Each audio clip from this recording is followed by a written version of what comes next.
30-40 साल पुराना है ना, इसमें विवाद मत करो ना। वो तो हाँ बोल तो रहे लाला कि देंगे दस।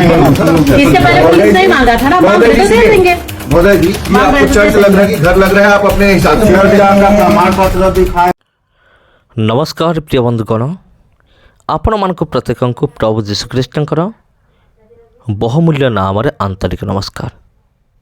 ख्रीष्टरे प्रिय भाई एवं भनी माने,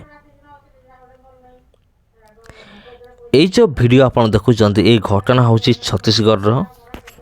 आपड़ भी जानते भल भाव में छत्तीसगढ़ कि भाव में बजरंग दल सक्रिय अच्छा से कि भाव में प्रतिदिन गोटे गोटे चर्च को से टार्गेट करुँच।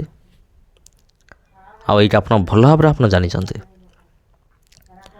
आउ ये जो वीडियो आप देखिले ये कौन है मु कहीदे।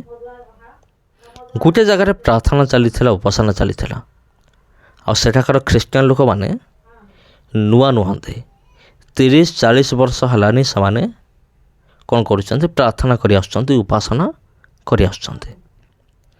बजरंग दल को केमती खबर मिलला जे से जगार कौन चली जीशु नाम प्रार्थना चली। तापर कौन है मुझे कहीदे जो बजरंग दल को खबर लगिला आउ से कौन कले से जगह पहुँचिकी विरोध कले ये तुम्हें प्रार्थना बंद कर ये धर्म परिवर्तन चली ये चली। सेठाकार जो ख्रीस्टान लोक मैंने पुलिस को फोन करदे तापर पुलिस आसला। तबे प्रिय बंधुगण मु कही रखुच्छी आमर पुलिस डिपार्टमेंट रे किसी पुलिस एमती अच्छा से बहुत भल को ठीक भाव जना न्याय कौन अन्याय कौन संविधान कौन यही सब से भल भाव जना।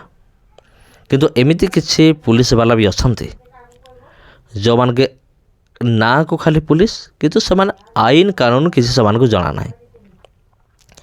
किंतु प्रिय बंधुगण एठी जो पुलिस महाशय जनक अच्छा या आईन कानून संविधान भल भाव जना से से बजरंग दल को उल्टा से धमक दौरान से कहते जे तुमर कौन से अधिकार नहीं जे 30-40 वर्ष है प्रार्थना चली उपासना चली तेणु तुमर कौन से अधिकार नहीं तुम्हें ये प्रार्थना बंद करी परिबो नहीं। नामांतरण के लिए खिलाफ आवाज उठा रहा है तो आपको जमा करना चाहिए। पुलिस आकर के जो बोली ना मांग के दे तो रहे नहीं मांगे तो आप लोग ना जाने के आप लोग को देंगे। 30-40 साल पुराना है ना, इसमें विवाद मत करो ना। वो तो हाँ बोल तो रहे लाला कि देंगे दस। इससे पहले पुलिस नहीं मांगा था ना, मांग रहे तो दे देंगे। मोदी जी, ये आपको चर्च लग रहा है कि घर लग रहा है? आप अपने हिसाब से प्रमाण पत्र दिखाएगा तो वही तो मांग रहे हैं। चर्च के बाद दे देके बोल रहे हैं। बोल तो रहे सर दे देंगे। हाँ पुलिस स्टेशन में दे देंगे। नहीं अगर प्रमाण पत्र दिखाएगा वो 30-40 साल का। ठीक है सर, बोल तो रहे हैं। Thank you sir, thank you कर तो रहे बोल तो रहे सर। Thank you sir. चलिए कोई नया जगह होगा तो अलग बात है, उनका चर्चा है ये। से जमते प्रार्थना करुले प्रार्थना करेंगे आ तुम्हें ये प्रार्थना को बंद कर पार ना। पुलिस कौन कर उल्टा बजरंग दल को बुद्धि शिखाऊे आ परवर्ती मुहूर्त में पुलिस प्रेसर रे से जगह छाड़ी से चली जाइए। तेणु एमती पुलिस आम भारत में दरकार अटे निश्चिंत भाव में। आपण भी मो सहित निश्चिंत भाव में एग्री थे जे एमितिका पुलिस आम भारत वर्ष रे निहाती आवश्यक। तबे ख्रीष्टर प्रिय भाई भौणी माने आपण माने यही समस्त घटना को देख कौन भावुं कमेंट करंतु। किंतु गोटे विषय मु कहिबी बजरंग दलर जो लोक मैंने अच्छा आज पर्यंत से आईन जना नहीं कानून जना नहीं किसी जना नहीं।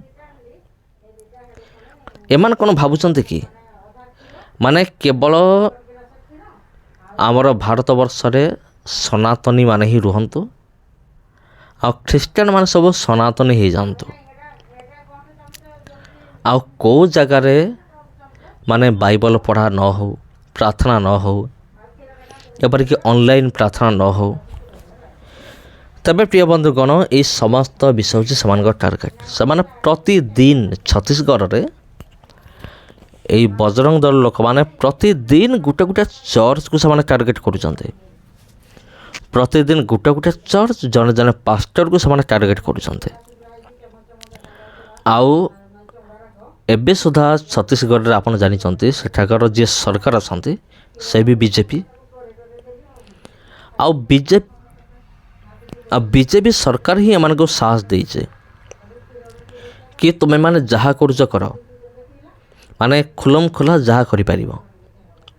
ତେଣୁ ଏମାନେ ପୁରା ନିର୍ଭୟରେ ଚର୍ଚ୍ଚ ଭାଙ୍ଗୁଛନ୍ତି, ପାଷ୍ଟରମାନଙ୍କ ଉପରେ ଆକ୍ରମଣ କରୁଛନ୍ତି, କିନ୍ତୁ ଏମାନଙ୍କ ଉପରେ କୌଣସି ମାନେ କାର୍ଯ୍ୟାନୁଷ୍ଠାନ ହେଉନାହିଁ। କାରଣ କ'ଣ? ବିଜେପି ସରକାର ହେଉଛି ଏମାନଙ୍କ ସପୋର୍ଟରେ। ଆଉ ବିଜେପି ସରକାର ଯେଉଁଠି ଅଛି ସେଇ ଜାଗାରେ ନିହାତି ଗଣ୍ଡଗୋଳ ଅସୁବିଧା ନିହାତି ସେ ଜାଗାରେ ହେବ ହିଁ ହେବ। ଆଉ ଏଇଟା ହେଉଛି ଏମାନଙ୍କର ପଲିସି, ମାନେ ଗଣ୍ଡଗୋଳ କରିବା, ମାରପିଟ କରିବା, ଆଉ ଚର୍ଚ୍ଚ ଭାଙ୍ଗିବା, ଖ୍ରୀଷ୍ଟିଆନମାନଙ୍କୁ ହଇରାଣ କରିବା, ଧର୍ମ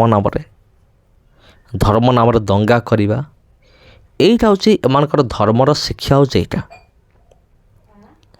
ମାନେ ତୁମେମାନେ ଯାଅ ଦଙ୍ଗା କର, ଚର୍ଚ୍ଚ ଭାଙ୍ଗ, ଏମାନଙ୍କର ଧର୍ମ ହିଁ ଏମାନଙ୍କୁ ଶିକ୍ଷା ଦିଏ। କିନ୍ତୁ ଆପଣ କେବେ ଦେଖିଛନ୍ତି କୌଣସି ଖ୍ରୀଷ୍ଟିଆନ ମନ୍ଦିର ଭାଙ୍ଗିବା ଆପଣ ଦେଖିଛନ୍ତି? ଆରମ୍ଭରୁ ଏପର୍ଯ୍ୟନ୍ତ ହେଇନାହିଁ କି ହେବ ନାହିଁ। କିନ୍ତୁ ଏଇଭଳି ଯେଉଁ ଅଧାର୍ମିକ ବିଧର୍ମୀମାନେ, ବଜରଙ୍ଗ ଦଳମାନେ, ଏମାନେ ଚର୍ଚ୍ଚ ଭାଙ୍ଗିବାଟା ପ୍ରାୟ ସ୍ୱାଭାବିକ। ତା'ର କୌଣସି ହିସାବ ନାହିଁ ଏମାନେ କେତେ ଚର୍ଚ୍ଚ ଭାଙ୍ଗିଛନ୍ତି। କିନ୍ତୁ ସବୁଠାରୁ ବଡ଼ କଥା ହେଉଛି କ'ଣ? ଏମାନେ କେବେ ବି ଖ୍ରୀଷ୍ଟିଆନମାନଙ୍କ ବିଶ୍ୱାସକୁ ଏମାନେ ଭାଙ୍ଗି ପାରିବେ ନାହିଁ। ଏମାନେ ଚର୍ଚ୍ଚ ଭାଙ୍ଗିଦେବେ, କିନ୍ତୁ ଆମମାନଙ୍କର ହୃଦୟରେ ଯେଉଁ ବାକ୍ୟ ଅଛି ତାକୁ ଭାଙ୍ଗି ପାରିବେ ନାହିଁ। ଏମାନେ ବାଇବଲ ଜଳାଇ ପାରିବେ, କିନ୍ତୁ ଆମ ହୃଦୟରେ ଯେଉଁ ବାକ୍ୟ ଅଛି ତାକୁ ଜଳାଇ ପାରିବେନି। ଏଇସବୁ ଏମାନଙ୍କର ଔକାତର ବାହାରେ ଅଟେ। ଆଉ ଗୋଟେ ସବୁଠାରୁ ଖୁସିର ଖବର ହେଉଛି ଯେ ବଜରଙ୍ଗ ଦଳର ବିରୋଧ ଯେତେ ହେଉଛି ମାନେ ସେତେ ଖ୍ରୀଷ୍ଟିଆନମାନଙ୍କର ସଂଖ୍ୟା ବଢ଼ୁଛି। ଏଇଟା ଆଶ୍ଚର୍ଯ୍ୟର କଥା ଅଟେ। ବିରୋଧ ହେଉଛି ମାନେ ଲୋକମାନେ ଭାବୁଛନ୍ତି ଏଇ ଭିତରେ କ'ଣ ଏମିତି ଅଛି ଯେ ବଜରଙ୍ଗ ଦଳକୁ ବି ରାତିରେ ନିଦ ନାହିଁ। ଏମିତି କେଉଁ ବିଷୟ ଅଛି ଯେ ବଜରଙ୍ଗ ଦଳମାନଙ୍କୁ ଶୋଇବାକୁ ଦେଉନାହିଁ। ସମସ୍ତଙ୍କୁ ନମସ୍କାର ପ୍ରିୟ ବନ୍ଧୁଗଣ, ଆଜିର ଭିଡ଼ିଓରେ ଏତିକି। ଭିଡ଼ିଓ ଭଲ ଲାଗିଥିଲେ ଭିଡ଼ିଓକୁ ସେୟାର କରନ୍ତୁ, ଚ୍ୟାନେଲକୁ ସବସ୍କ୍ରାଇବ୍ କରନ୍ତୁ। ଧନ୍ୟବାଦ।